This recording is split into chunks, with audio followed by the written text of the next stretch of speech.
Kom ons word stil en bid ons saam. Hemelse Vader, baie, baie dankie dat ons vanoggend ons oë kon oopmaak, kon opstaan met 'n stuk opgewondenheid. Dat ons saam met ander gelowiges hier bymekaar kan kom om u geboorte te vier. Dankie Here dat ons op hierdie dag iets kan ervaar van die ongelooflike liefde wat u oor hierdie wêreld uitgestort het. Ja Here, dat ons elke dag u teenwoordigheid kan ervaar, u liefde kan ervaar, maar op hierdie Kersdag dalk net so titseltjie meer daarvan bewus kan word.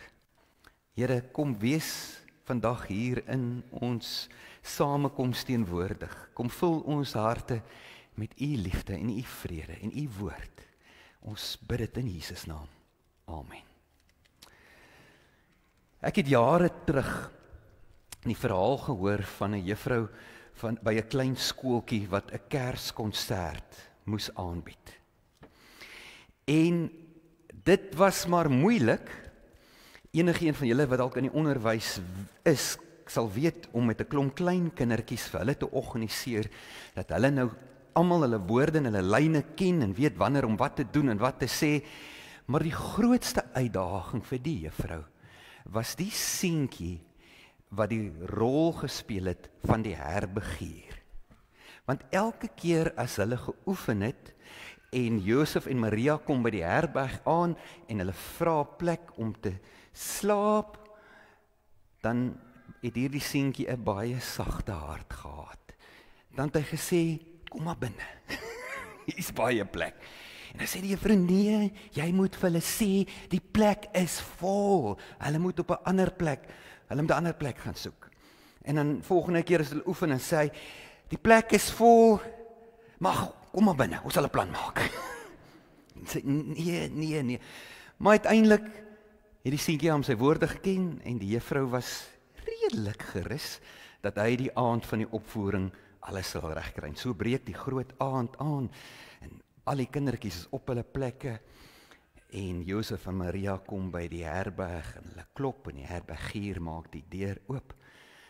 En Maria sê, meneer, of skiet Josef sê, meneer, my vrou is hoogswanger, die kindjie se tyd is naby, ons het dringend plek nodig om te slaap. En die herbergier sê, ag meneer, ek is so jammer, die herberg is vol, julle moet maar op 'n ander plek gaan soek.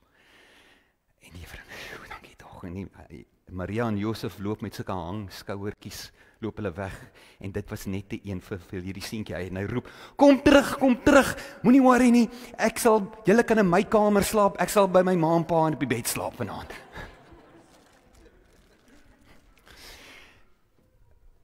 Dit was natuurlik chaos daarna.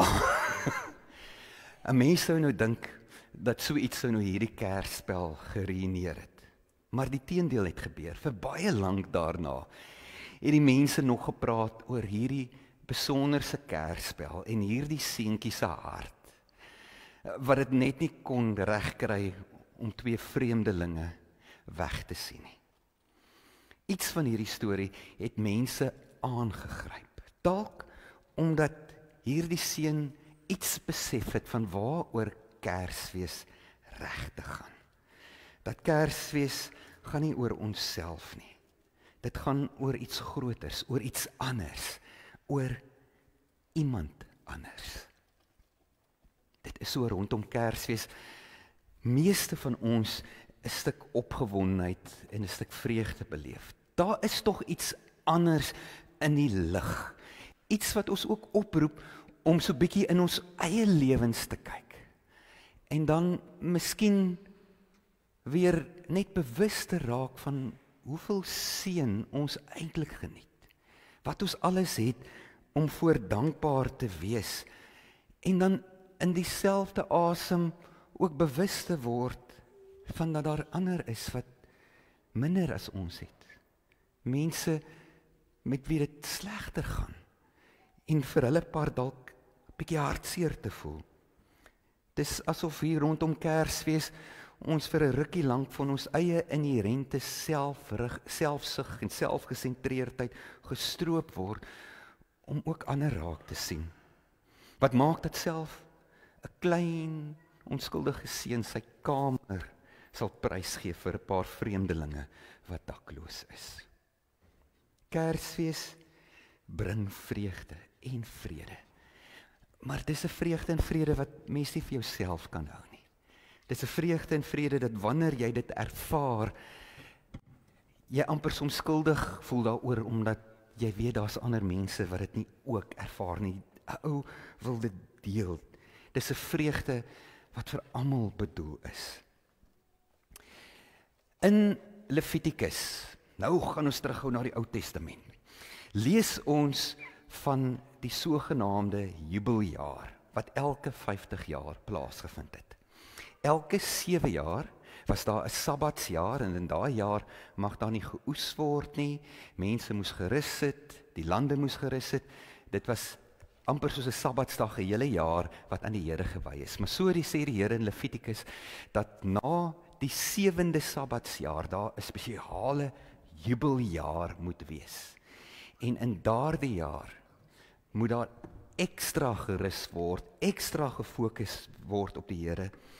En dan sou die koning 'n proklamasie uitreik wat gesê het in hierdie jaar word almal van hulle skuld vrygeskel. Almal wat in hierdie jaar of die vorige jaar grond of eiendom verloor het weens finansiële omstandighede of skuld, hulle moet dit terugkry. En hulle wat dalk as slawe verkoop is in hierdie tyd, hulle moet hulle vryheid terugkry. Dit is waar die jubeljaar gegaan het. Nou, vir julle wat bietjie ekonomiese agtergrond het en wonder nou hoe sou die ding uitgespeel het, ek weet nie. Dit klink vir my of so 'n jubeljaar maar bietjie chaoties kon wees, maar dis nie waar dit gegaan het nie. Dit gegaan dat in hierdie jaar, hierdie jubeljaar, die volk van Israel opnuut moes besef het hoe ongelooflik lief God hulle het, dat in hierdie jaar mense mekaar moes raak sien, na mekaar moes omsien, en dat God se geregtigheid en sy liefde vir hulle elkeen sou sigbaar word. En hierdie tema van 'n jubeljaar word later in die Bybel op verskeie plekke weer herhaal en soms by ander name. Daar word gepraat van 'n hersteljaar, 'n jaar waarin al die verkeerdhede en onregverdighede reggestel word, of 'n genadejaar, 'n jaar waarin die genade en die liefde van die Here op 'n besonderse manier aan die volk bewys is en wat hulle dit ook moet uitleef na die volke rondom hulle. Ook word daar verwys as 'n jaar van welbehae. Ons het 2 tekste waar ek vanoggend by wil stil staan wat ook na hierdie jubeljaar verwys. En die eerste is Jesaja 61 en ek lees daar vanaf vers 1. Die Gees van die Here my God het oor my gekom. Die Here het my gesalf om 'n blye boodskap te bring aan die mense in nood. Hy het my gestuur om die wat moedeloos is op te beur, om vir die gevangenes vrylating aan te kondig, vryheid vir die wat opgesluit is, om aan te kondig dat die tyd gekom het waarop die Here genade betoon, die dag waarop God sy vyande straf, maar almal wat treur vertroos. Die dag waarop hy vir die in Sion wat treur eer gee in plaas van smart, vreugde in plaas van droefheid, blydskap in plaas van hartseer. Hulle sal genoem word bome van redding. Die Here het hulle geplant om sy roem te vermeerder. Die profeet Jesaja kom gee hierdie boodskap aan die volk Israel in 'n baie slegte tyd van hulle geskiedenis. Hulle het nou net teruggekeer uit ballingskap. En hulle kom terug in 'n land waar hulle stede en dorpe verwoes is. Hulle plase en hulle huise is vernietig. Die ekonomie bestaan nie meer nie. Daar is geen politieke stabiliteit nie. Alles is onseker. Daar is niks oor nie. Hulle moet nou van vooraf begin. En dan bring Jesaja hierdie boodskap van hoop. Die boodskap van die jubeljaar. Hierdie boodskap wat hulle moet bemoedig, wat hulle vreugde moet gee, om vir hulle te sê, God is by julle. God sien julle raak, hy is bewus van julle nood en julle seer en julle kommer en julle angs, maar moenie bekommerd wees nie, want God sal geregtigheid laat geskied. Hy sal troos, hy sal vir julle nuwe moed gee. Ek sal julle droefheid in vreugde verander. Ek sal julle julle hartseer verander in blydskap. Dit kom beloof die Here. En dit doen God. Hy doen dit vir hierdie God, hy doen dit vir hierdie volk wat ten spyte van hulle afvalligheid en hulle sonde, want dis hoekom hulle oorspronklik in ballingskap beland het, want hulle wou nie, luister nie, bring hulle terug. En hy herstel hulle, tel hulle op en hy gee vir hulle hoop. En dan baie eeue later hoor ons 'n ekko weer van hierdie woorde by Jesus, wanneer ons lees in Lukas 4 vanaf vers 16. Hy het ook in Nasaret gekom waar hy groot geword het. En soos sy gewoonte was, het hy op die Sabbatdag na die sinagoge toe gegaan. Toe hy opstaan om uit die skrif voor te lees, is die boek van die profeet Jesaja aan hom gegee. Hy het dit oopgemaak en die plek gekry waar geskrywe staan: Die Gees van die Here is op my, omdat hy my gesalf het, om die evangelie aan armes te verkondig. Hy het my gestuur om vrylating vir gevangenes uit te roep, die herstel van gesig vir blindes, om onderdruktes in vryheid uit te stuur, om die genadejaar van die Here aan te kondig. Nadat hy die boek toegemaak het en aan die amptenaar teruggegee het, het Jesus gaan sit. Die oë van almal in die sinagoge was op hom gerig. Toe begin hy hulle toespreek: Vandag is hierdie skrifwoord wat julle nou net gehoor het, vervul. Op die ouderdom van ongeveer 33 jaar begin Jesus sy bediening hier op aarde. En hy haal hierdie gedeelte uit die Ou Testament aan om te wys dat hy die Messias is, die vervulling van hierdie profesie, wat juis vooruitgewys het na die Messias. Sy koms kondig 'n nuwe tyd, 'n nuwe era aan, 'n tyd van die jubeljaar, 'n tyd van genade, redding, herstel, versoening. Dis vir hierdie doel dat Jesus gebore is, om ons vry te maak.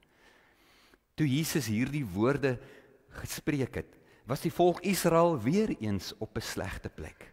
In daardie tyd was hulle onder die gesag van die Romeinse ryk. In die Romeinse ryk het hierdie slagspreuk gehad: die keiser is Here, Caesar is Here, wat hulle al klaar dwars in die krop gesteek het, want God is Here. Maar behalwe dit, het die Romeinse ryk 'n oorloggedrewe ekonomie gehad.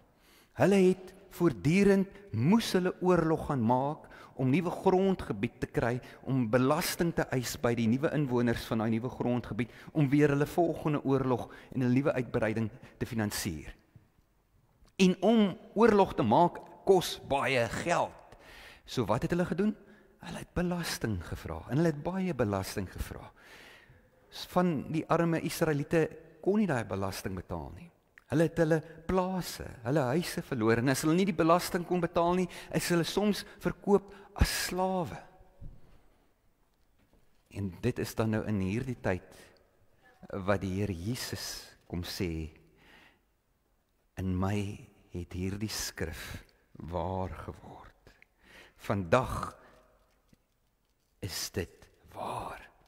En wanneer Jesus hierdie proklameer, is dit nie net teen die Romeinse ryk om te sê ek bring hoop, ek bring vryheid, ek bring herstel en genesing nie, maar dit is ook 'n uitspraak teenoor die Satan en sy bose magte, om vir hulle te sê: vandag hier word julle mag kort geknip. Die God van liefde, Immanuel, is hier om in te gryp. Maar met Christus se koms, liewe vriende, kom die jubeljaar nie net elke 50 jaar nie, maar elke dag. Sy genade en sy liefde en verlossing, dit is deel van ons daaglikse lewe. Ons kan eintlik maar sê, in 'n Christelike lewe is elke dag Kersfees. Elke dag word ons herinner en is ons bewus van God se genade, sy liefde, die vryheid wat hy vir ons gebring het. Elke dag het ons genoeg rede vir dankbaarheid en blydskap en vreugde, want Jesus is by ons kom. Die hersteltyd, die jubeljaar, het reeds vir ons aangebreek. En dit breek nog steeds elke dag van vooraf vir ons aan. Maar die jubeljaar, of die jubelera wat in Jesus Christus aangebreek het, het ook 'n wyeer implikasie. As net ons eie vreugde, ons eie vryheid. In Jesaja lees ons dat hierdie herstelde volk, dat hulle bome van redding genoem sal word. En nie net omdat hulle gered is nie, maar omdat hulle ook 'n bron van hoop en redding vir ander volke sou wees. In my tuin, aan die onderkant van my tuin, het ek baie bome. En van daai bome, julle, is regtig waar 'n las. Dis goeters wat blare afgooi, en is goeters wat vervuil, en is bessies wat vat, en daar's nog doringbome, en as hulle takke afgooi, en julle sal weet, mens kry bome wat jy regtig waar nie wil hê nie. Maar dan is daar seker ook niks lekkerder en mooier, veral vir ons wat hier in Oudtshoorn bly, as 'n groot, groen, koelteboom. Wanneer as dit so warm is, jy onder hom kan gaan sit en net 'n bietjie lafenis kan kry. Wanneer ek Psalm 23 lees, die Here is my herder, hy bring my waar groen weivelde is, dan het ek ook altyd hierdie prentjie van hierdie herder wat by sy skape sit, en waar sit hy? Hy sit onder 'n boom met 'n riviertjie wat daar langs hom verbykabbel. En dit is hierdie idee van 'n boom waar mense kan kom rus, waar mense redding, hoop, rus, vrede ervaar, wat die Here vanoggend vir ons wil kom sê. Dat hierdie vreugde en vrede van die jubeljaar, van Kersfees, is nie net vir ons wat hier sit, ons wat sê ons ken die Here bedoel nie. Dis eintlik iets wat God wil hê almal in moet deel. Almal moet weet daarvan. Tussen al die vreugde van Kersfees is daar ook op hierdie dag groot hartseer.